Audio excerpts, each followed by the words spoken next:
But the point for you is that your government is now in a very big hole. The violence continues, the instability continues, Carrie Lam's strategy has failed.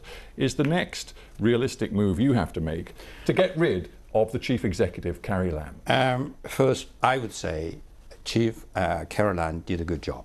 Her team, her administration, they enjoyed full support. But she's failed. For 6 months she has failed. No. She's failed.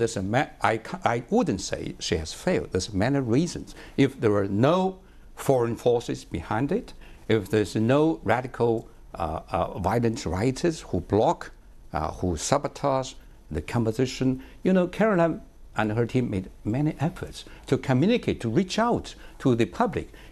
Since this happened in the past 5 months, Carrie Lam and her team conducted more than 100 events to communicate with the local people. But the radicals do not give them the chance, their opportunities. You're a veteran ambassador, you know how diplomacy works. I mean, she's got a choice now. She can either make some concessions, that is, establish a truly independent inquiry into the police actions of recent months, and make moves towards universal suffrage for the election of the next chief executive. She can either choose to do that, or there's going to have to be a much more serious crackdown. And that crackdown, if I may say so, is going to have to come not from the Hong Kong police, who clearly are not capable of restoring order, but it's going to have to come from the military, from the Chinese military, 12,000 of whom are currently based in barracks in Hong Kong. Is that something that you could contemplate?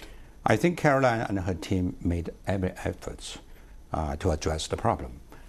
First, she suspended the extradition bill, then she withdrawn it. And she also, made what she called 4 major actions, including more than 100 engagement with the local people.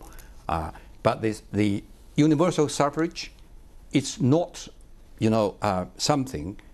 It will come at the just blink of eyes. You have to go through a legal process. The central government is committed to universal suffrage.